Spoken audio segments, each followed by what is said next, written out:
মুসা নবীর উম্মত বলেন, আমি তার চোখের পানিগুলা ফালায়া ফালায়া কান্না করতে যাইতাম। তার বললাম, হে বান্দা, খ্রিস্টান পাদ্রী, তোমার কাছে আমি জানতে চাই, কেন তুমি এমন করে করে কান্না করো? ডাক দিয়ে কয়, আমার কান্না করার কারণ আমি যদি তোমারে বলি তুমি বুঝতে পারবা না। মুসা নবীর উম্মত কয়, আমি বুঝতে পারবো না।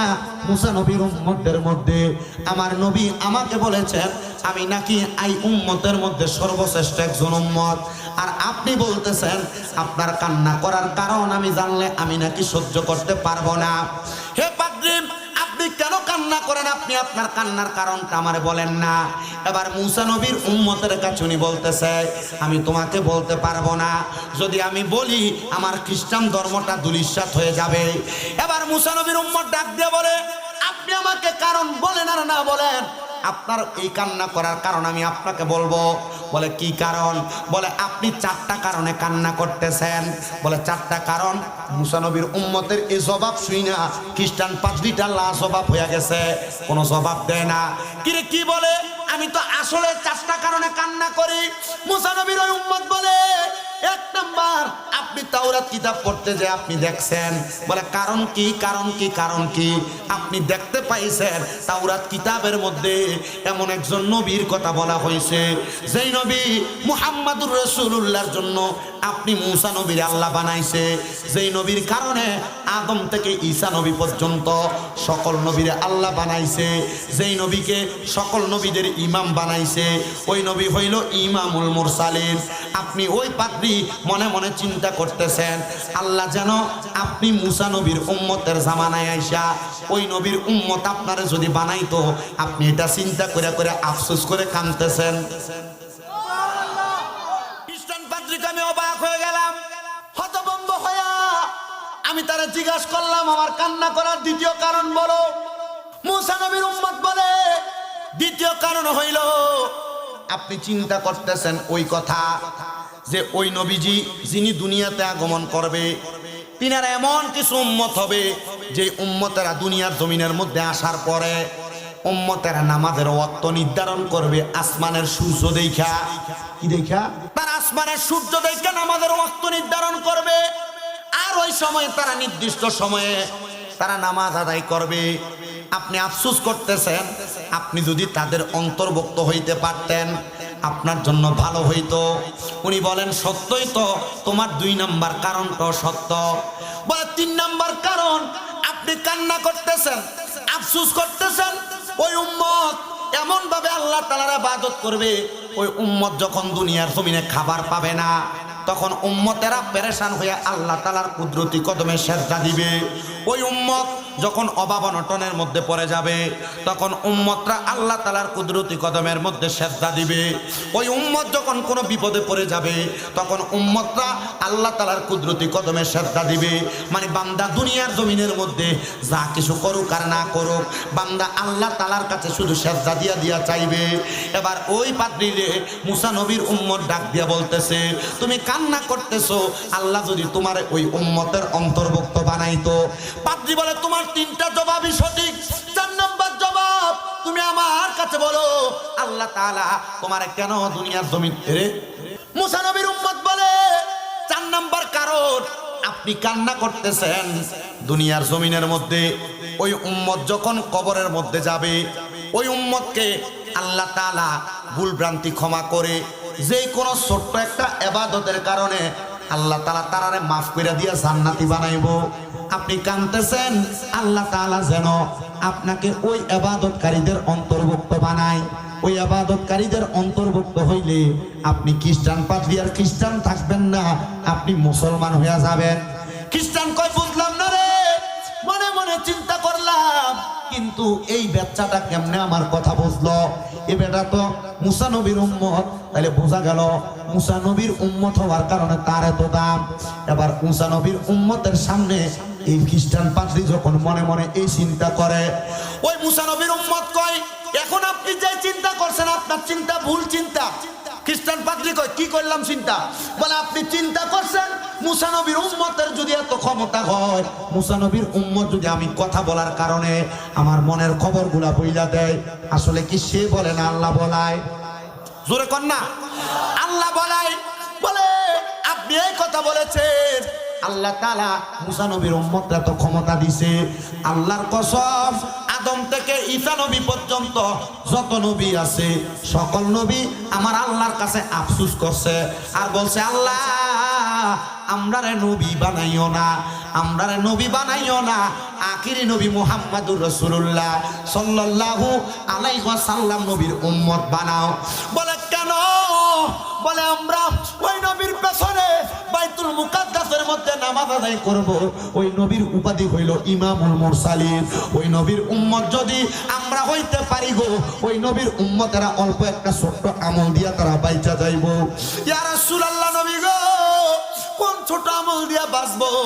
আপনি নবীর কাছে জানতে চাই।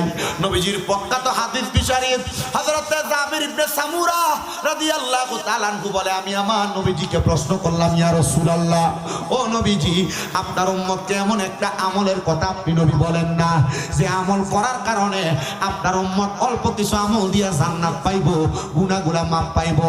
আমার নবী বলে, তোমরা আমার সাথে পড়ো, আউযু বিল্লাহি মিনাশ শাইতানির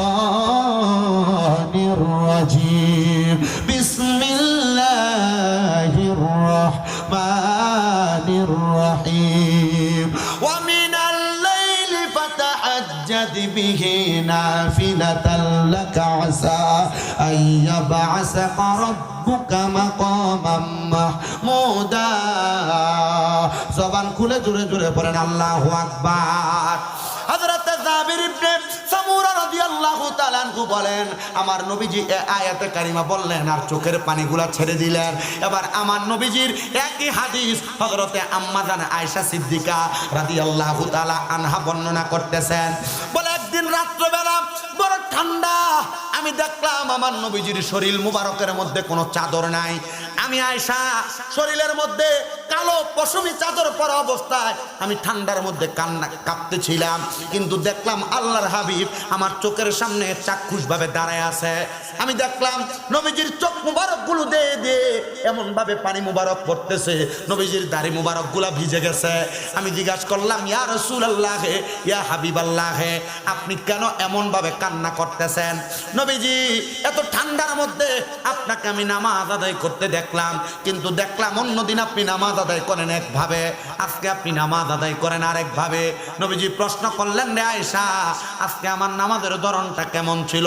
আম্মা জান আয়েশা সিদ্দিকা রাদিয়াল্লাহু তাআলা আনহা বলেন, ইয়া রাসূলুল্লাহ, আমি দেখলাম আপনার সিজদাটা আজকে অনেক লম্বা, আপনার সিজদাটা অনেক লম্বা, মানে আপনি সিজদাটা একটু বেশি কম দেরি করে করে দিচ্ছেন। নবী আমার কান্না করে ডাক দিয়ে কয়, আয়েশা, আমি নবীজি কান্না এমনে এমনে করি নাই রে আয়েশা, আল্লাহ তাআলা আমি নবীরে জানাইছে আমি নবী যদি রাতের কিছু অংশে তাহাজ্জুদের নামাজ আদায় করি, আল্লাহ তাআলা অতি সত্বর আমি নবীকে মাকামে মাহমুদ প্রশংসার জায়গা দান করবে। হে আয়েশা, আমি নবী জানি আমার উম্মত আমি নবীরে বড় ভালোবাসে, আমি নবী জানি আমার উম্মত আমি নবীরে বড় মোহাব্বত করি। আমি নবী যা করব উম্মতেরা বিনা দলিলে ওই আমলটা করার চেষ্টা করবে। এ আয়েশা, আমি নবী আল্লাহর কাছে কান্না করেছি, আল্লাহ আমি নবীকে আপনি বলেছেন তাহাজ্জুদের নামাজ পড়লে আপনি আমারে মাকামে মাহমুদ দান করবেন। ও আল্লাহ, আমি নবী দুনিয়া থেকে রওজা থারের মধ্যে মদিনা শরীফের মধ্যে রওজায় শুয়া যাব। আল্লাহ গো, আমার উম্মতেরা যদি তাহাজ্জুদের নামাজ আদায় করে আপনি আমার উম্মতরে কি দান করবেন? আম্মা জান আয়েশা সিদ্দিকা বলেন, আমি আমার নবীজিকে প্রশ্ন করলাম, ইয়া রাসূলুল্লাহ, আমার আল্লাহ তাআলা কি আপনি নবীর দোয়াটা? আমি নবী দোয়া করলাম, আল্লাহ তাআলা আমার দোয়া কবুল করছে রে আয়েশা। আল্লাহ তাআলা জানায় দিয়েছে, হাবিব আপনি আপনার উম্মতদেরকে জানায় দেন, আপনার উম্মত যদি তাহাজ্জুদের নামাজ পড়া আমি আল্লাহর কাছে কোনো কিছু চাইবে আমি আল্লাহ তাআলা আপনার উম্মতরে সব কিছু দিয়া দিব। মুসলমান, শামীম রাজা এলেম কালাম নাই, শামীম রাজার সিনার মধ্যে বেশি এলেম নাই। কুমিল্লা আলিয়া মাদ্রাসার মধ্যে মাত্র কামেল প্রথম বর্ষে, কুমিল্লা ইউনিভার্সিটিতে মাত্র বাংলার মধ্যে অনার্স ফাইনাল ইয়ারের মধ্যে। তবে আমি আমার এলেমের যুদ্ধে কথা বলি না। আমার একজন উস্তাদ অভাবের সংসার থাকার কারণে আমারে বলছে, বাবা 5 ওয়াক্ত নামাজের পাশাপাশি শুধু আল্লাহ তাআলার ইবাদত করবা, সালাতুত তাহাজ্জুদের নামাজটা পড়বা, দেখবা আমার আল্লাহ তাআলা তোমার ভাগ্য পরিবর্তন করে দিছে। আপনাদের দোয়ার বরকতে এই গুনাহগারের কুমিল্লা শহরে এখন 6টা মাদ্রাসা চলতেছে। আমি জানি আমার এলেমের জোর দিয়া না, এগুলো আল্লাহ তাআলার ইবাদতের বরকতের দয়ার কারণে। মুসলমান অনেকে আছেন আপনারা বিদেশে যাইতে পারেন না। ও মুসলমান, আপনারা অনেকে আছেন ব্যবসা করেন, বরকত হয় না। পর্দার অন্তরালের মধ্যে আমার অনেক মা বোনেরা আছেন। আমার মা বোনেরা পর্দার অন্তরালে চিন্তা করতেছেন আপনাদের গর্ভে সন্তান হয় না। আমি বলবো বিদেশ যাইতে পারেন না, 5 ওয়াক্ত নামাজের পাশাপাশি সালাতুত তাহাজ্জুদের নামাজটা আপনারা মনোযোগ দিয়ে পড়ার চেষ্টা করবেন। নবীজির তিরমিজি শরীফের একটা হাদিস শরীফ আমি পড়লাম, নবী আমার বলছে আমার উম্মতের যদি কষ্ট না হইতো উম্মতের সালাতুত তাহাজ্জুদের নামাজটা ফরজ করে দিতাম। উম্মত কেন জানো? উম্মত বিদেশ যাইতে পারো না, তাহাজ্জুদের নামাজ পড়া কান্নাকাটি করলে আল্লাহ তাআলা তোমার বিদেশের টিকেটটারে কনফার্ম করে দিব তোমার গায়েবী পরীক্ষা, গায়েবী মদদের মাধ্যমে, গায়েবী সাহায্যের মাধ্যমে। বান্দা ব্যবসা করে বরকত হয় না, কঠিন রোগ বিমারের মধ্যে ভুগতেছ, আল্লাহ তাআলা তোমার ব্যবসাতে বরকত দিবে, কঠিন রোগ বিমারগুলা শেফা দান করবে সালাতুত তাহাজ্জুদের নামাজের বরকতে। এ বান্দা তোমার স্ত্রীর গর্ভের মধ্যে সন্তান হয় না, মেয়ের গর্ভের মধ্যে সন্তান হয় না, ছেলের বউয়ের গর্ভের মধ্যে সন্তান হয় না। আজকে এখান থেকে যাইয়া দক্ষিণ শীতলাইয়ের মা বোনদের কাছে বলবা গর্ভে যদি সন্তান না হয়, কঠিন রোগ যদি বালা না হয়, আল্লাহর কাছে তাহাজ্জুদের নামাজ পড়া কান্দ। খোদার কসম আমার চোখের দেখা এ তাহাজ্জুদের নামাজের বরকতে আল্লাহ তাআলা অনেক অসাধু বান্দার জীবন পরিবর্তন করে দিয়েছে। মুসলমান ইমানদার, আপনাদের কদমে হাত দিয়ে বলি, উম্মতে মুহাম্মদের এত দাম, এত সম্মান, এত মর্যাদা, ছোট্ট একটা আমলের কারণে পূর্বের জীবনের সব গুনাহ মাফ করে দেয়। ছোট্ট একটা আমলের কারণে পূর্বের জীবনের গুনাহগুলাকে আল্লাহ তাআলা সওয়াবে রূপান্তরিত করে দেয়। এখানে অনেক বয়স্ক বাবারা আছেন, রাত্রবেলা ভালো করে ঘুমাইতে পারেন না, হঠাৎ করে রাত্র 2:30, 3টা, 4টার দিকে ঘুম ভাঙ্গা যায়, আর চোখ লাগে না। আপনারা একা একা ঘরের মধ্যে শুইয়া না থাইকা কষ্ট কইরা ওযু বানাইয়া তাহাজ্জুদের নামাজের মুসল্লার মধ্যে একটু বইসা যাবেন। 2 করে 4 রাকাত, 3 4 12 রাকাত তাহাজ্জুদ নামাজ পড়া সুবহানাল্লাহ ওয়ালহামদুলিল্লাহি ওয়ালা ইলাহা ইল্লাল্লাহ ওয়াল্লাহু আকবার লা শারিকা লাহু লাহুল মুলকু ওয়া লাহুল হামদু ইউহয়ি ওয়া ইউমীতু ওয়া হুয়া আলা কুল্লি শাইইন কাদির। এই দোয়াটা পাঠ কইরা আল্লাহ তাআলার কাছে সিজদার মধ্যে যাইয়া অন্তরের যত কষ্ট আছে আপনি প্রকাশ করবেন। আল্লাহ জীবনে অনেক গুনাহ করছি, মাফ করো, দেখবেন মাফ পেয়ে গেছেন। যুবক বারা পড়ালেখা করেন, অসুবিধা নাই, আপনি অ্যান্ড্রয়েড মোবাইল চালান, অসুবিধা নাই। যুবক ভাইরা, আপনি আপনার জীবনটাকে আপনি কিভাবে কাটাচ্ছেন আমি জানি না, পারলে দে যুবক তোর পাও আমার সামনে দে, আমি আমার জিহ্বা দিয়া তোর পাও আমি পরিষ্কার করে দিব। তবু চিন্তা কইরা অন্তরের মধ্যে এরাদা করো, যদি তোমার বাকি জীবনটারে সুন্দর এবং সফলভাবে কাটাইয়া দিতে চাও, বাকি জীবনটাকে আল্লাহ তাআলার কাছে ভালোভাবে প্রদর্শন করাইতে চাও, তাহলে এখন থেকে রাত্রবেলা মোবাইলটা টিপতে টিপতে ফজরের আযান দিলে মোবাইল সাথে ঢুকাইয়া তারপরে ঘুমাইতে যাও না রে যুবক, না। আল্লাহ তাআলার ইবাদত 5 ওয়াক্ত নামাজের পাশাপাশি সালাতুত তাহাজ্জুদের নামাজটা মনোযোগ দিয়ে পড়বা, দেখবা তুমি অল্প টাকার মালিকও হইতে পারো। আল্লাহ তাআলা তোমার জীবনের চাকাটা ঘুরিয়ে দিছে। পর্দার অন্তরালের মা বোনেরা, আপনার সংসারের মধ্যে অশান্তি থাকতে পারে, আপনাদের কাছে আবদার হইল স্বামীর ইনকাম নাই, ইনকামের মধ্যে বরকত নাই, রোগ বালা মুসিবত ছাড়ে না, আল্লাহর কাছে তাহাজ্জুদের নামাজ পইরা পইরা দোয়া করবেন, গো আল্লাহ আপনি আমার জীবনটারে পরিবর্তন করে দেয়। আমার আল্লাহ তাআলা এমন ভাবে জীবন পরিবর্তন করে দিবে, বান্দা চিন্তাও করতে পারবা না, চিন্তা করতে পারবা না। আল খাসাইসুল কুবরার প্রথম খণ্ড থেকে আমি একটা কথা আপনাদেরকে স্মরণ করে দেই, নবীর হাদিস থেকে। খাসাইসুল কুবরা শরীফের প্রথম খণ্ডের মধ্যে হযরতে মুনাদ ইবনে আদনান রাদিয়াল্লাহু তাআলা আনহু একটা হাদিস বর্ণনা করে। তিনি বলেন, আমি আখিরি নবী মুহাম্মদুর রাসূলুল্লাহ সাল্লাল্লাহু আলাইহি ওয়াসাল্লামের শেষ সময় আইসা পাইছিলাম। আমি যখন দুনিয়ার জমিনের মধ্যে মুনাদ ইবনে আদনান বেঁচে আছিলাম, হযরতে মুসা নবীর জামানার মধ্যে থাকা অবস্থায় আমি হযরতে মুয়াদ ইবনে আদনান আমি আল্লাহর কাছে কান্না করছি, আল্লাহ আখিরি নবীর আমার ঘুমের ঘরে একবার দেখায়েন। আল্লাহ তাআলা আমারে দেখাইছে। মুয়াদ ইবনে আদনান বলে, আমার দুনিয়ার জমিনে বেঁচে থাকা অবস্থায় মুসা নবীর উম্মতের 2 স্বভাব ছিল। মুসা নবীর উম্মতের মধ্যে এক প্রকার উম্মত মানুষকে কষ্ট দিত, আঘাত করত, মানুষকে মারত। আমি আল্লাহর কাছে দোয়া করছি, আল্লাহ মুসা নবীর উম্মতের এই অত্যাচার আমরা ভালো লাগে না, আল্লাহ তুমি আমার একটু এমন কিছু দাও যেটার মাধ্যমে আমার জীবন পরিবর্তন হবে আর মুসা নবীর উম্মতরা আমি কিছু করতে পারবো। এই তাহাজ্জুদের নামাজ আল্লাহ তাআলা শুধু আমার নবীর উপর নাযিল করে নাই, নবীর পূর্বে যেই নবীরা ছিলেন, নবীজির পূর্বে যারা যারা দুনিয়ার জমিনের ভিতরে ইবাদতকারী সলিহিন বান্দা ছিলেন তাদেরকে পর্যন্ত তাহাজ্জুদ নামাজের আদেশ করছেন। মুআয ইবনে আদনানের কাছে হঠাৎ ঘুমের ঘরে স্বপ্নে একজন বুজুর্গ ব্যক্তি খবর দেয়, মুআয ইবনে আদনান তাহাজ্জুদ পড়ো, ফজরের আগে, সুবহে সাদিকের আগে।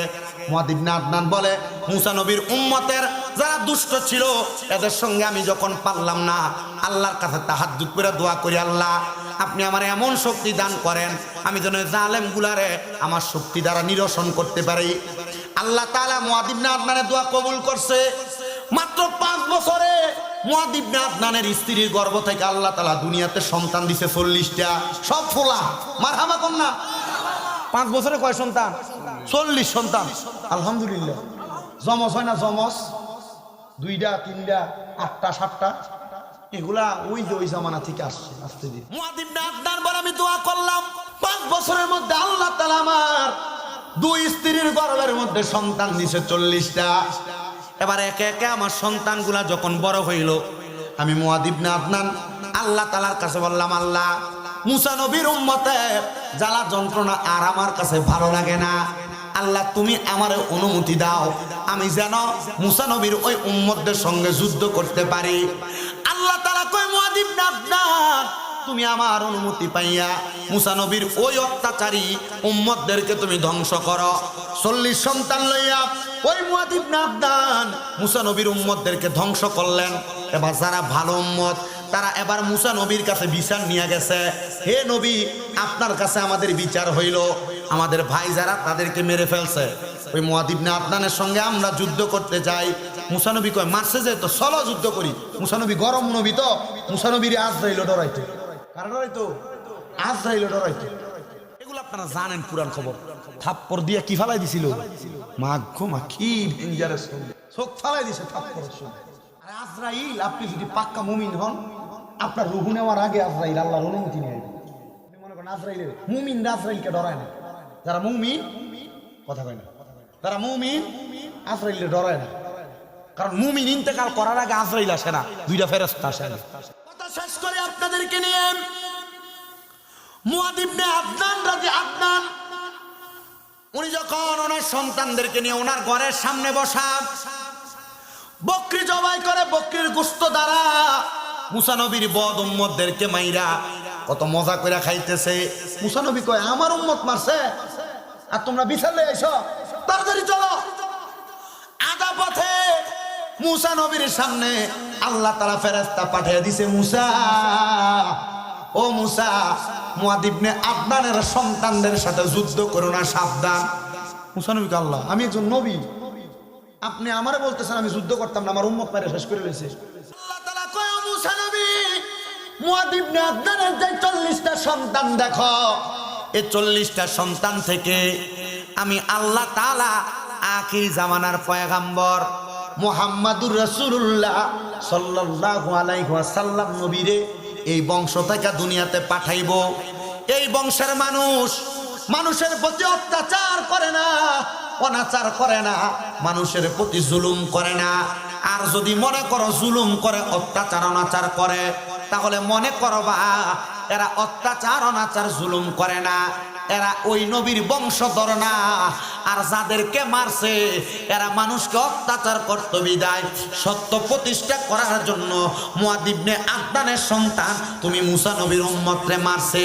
এজন্য মনে রাখবেন, যারা নবীর উম্মত দাবি কইরা মারামারি কাটাকাটি দ্বন্দ্ব করে, যারা নবীর উম্মত দাবি কইরা সমাজে বিশৃঙ্খলা তৈরি করে, নবী আমার কয়, শোনো, এরা যদিও আমি নবীর উম্মত দাবি করে, এরা আমার দলভুক্ত নয়।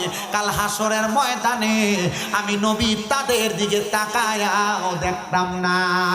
আল্লাহ তাআলা কোরআনুল কারীমে বলে, ওয়ালা তাকুনু কাল্লাযীনা নাসুল্লাহা ফাআনসাহুম আনফুসাহুম উলাইকা হুমুল ফাসিকুন।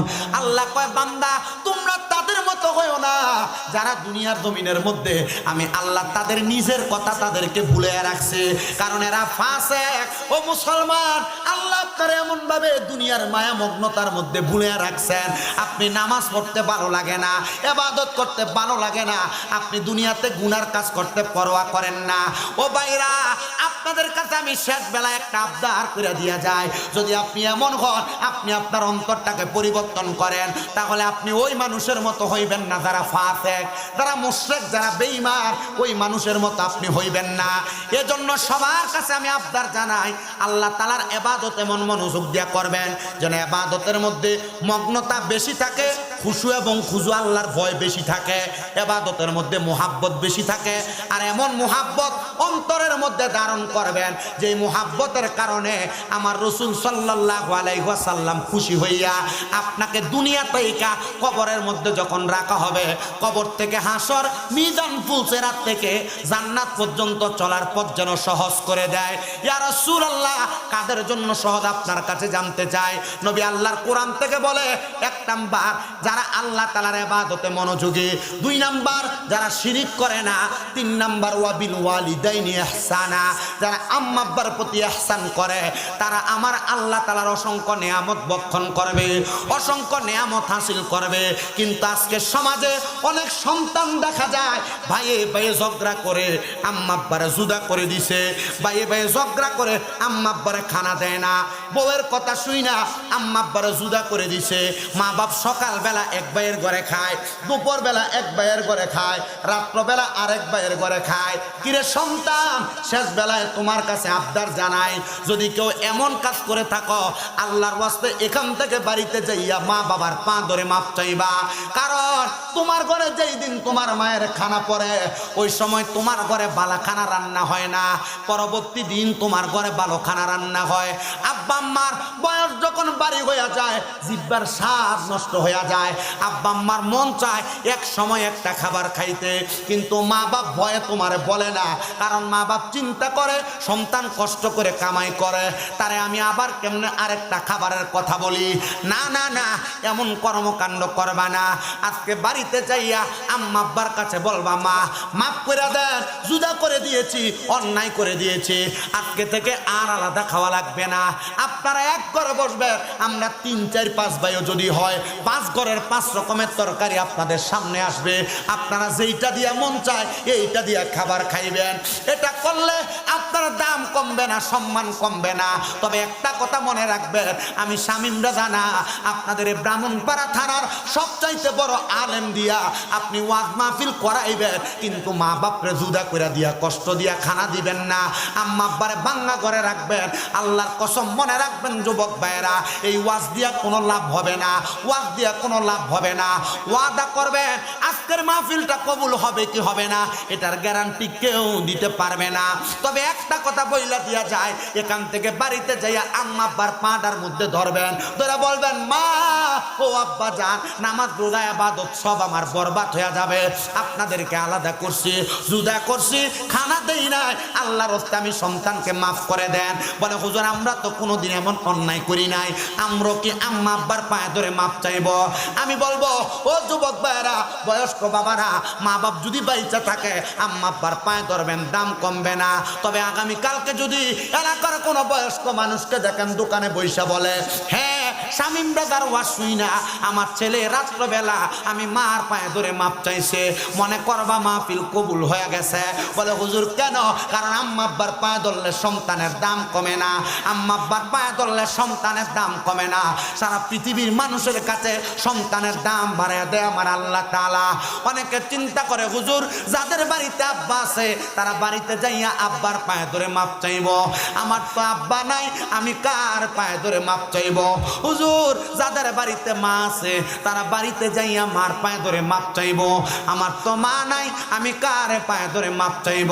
এ সন্তান, আম্মা আব্বা কবরে চিন্তা করবা না, আখিরি মুনাজাতের মধ্যে রব্বির হামহুমা কামা রব্বায়ানি সগীরা ওয়া কুর রব্বির হামহুমা কামা রব্বায়ানি সগীরা বইলা যখন আল্লাহ তাআলার কাছে মুনাজাত করবা, রব্বে কারীম আল্লাহ আমার মারে মাফ করে দেন, বাপরে মাফ করে দেন।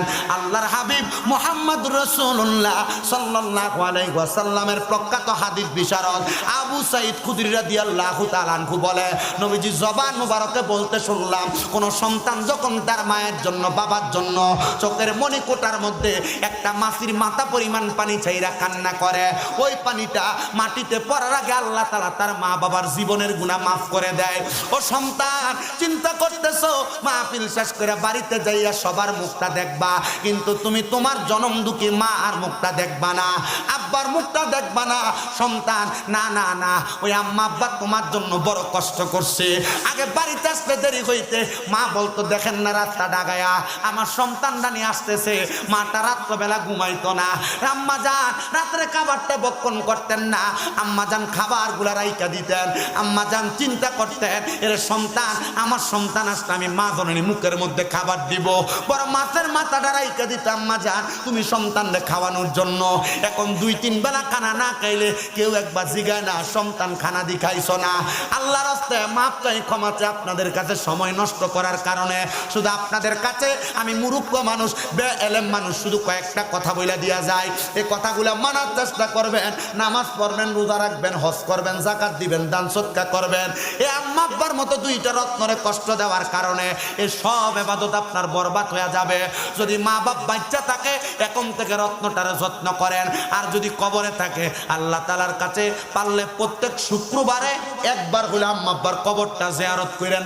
যতগুলা কথা বলেছি সবগুলা কথার শেষ কথা, প্রত্যেকটা কথার আমলে জিন্দেগির বাস্তবায়ন, আর শেষ আম্মা আব্বার খেদমত। যদি আপনি এগুলা দিয়া আপনার জীবন সাজাইতে পারেন, আল্লাহর কসম আমার মনে হয় এক একজন আল্লাহ তাআলার ওলি হয়ে যাইতেন। আরে আমরা রাইনত ওয়াজ করানো লাগে না, মসজিদের খতিব সাহেব হুজুর এক জুমার মধ্যে এক এক বিষয় বয়ান করেন। আপনাদের এলাকার যত উলামায়ে কেরাম বয়ান করেছে, ওনারা জুমার নামাজের মধ্যে এক এক সময় এক এক বিষয় নিয়ে বয়ান করে। ওনাদের বয়ান শুনলে আপনারা যে 52 সপ্তাহ 52টা বিষয়ের উপর বয়ান শুনলে আপনার জীবন পরিবর্তন হওয়ার কথা, এক একজন আল্লাহর ওলি হওয়ার কথা। কিন্তু না না না, আমরা বয়ান শুনি কথা সত্য, কিন্তু আমাদের জীবনে এগুলা বাস্তবায়ন হয় না। আপনাদের কাছে বলবো, বয়ানগুলা বাস্তবে আপনারা রূপ দেওয়ার চেষ্টা করবেন, আমলে জিন্দেগিতে বাস্তবায়ন করার চেষ্টা করবেন। আর আম্মা আব্বার খেদমতটার প্রতি একটু লক্ষ্য রাখবেন, কারণ এরা এমন জিনিস, এদেরকে কষ্ট দেওয়ার কারণে আল্লাহ তাআলা আপনার দুনিয়া আখেরাত বরবাদ করে দিবে। আল্লাহ তাআলা আমাদেরকে এই দুনিয়া এবং আখেরাত সমৃদ্ধময় করার জন্য আম্মা আব্বার খেদমত, হারাম খাবার ত্যাগ কইরা হালাল পথে চইলা, অহংকার ত্যাগ কইরা ভালোভাবে চলাফেরা কইরা আল্লাহ তাআলার ইবাদত বেশি বেশি করার তৌফিক দান করুন। জোরে পড়েন আমিন।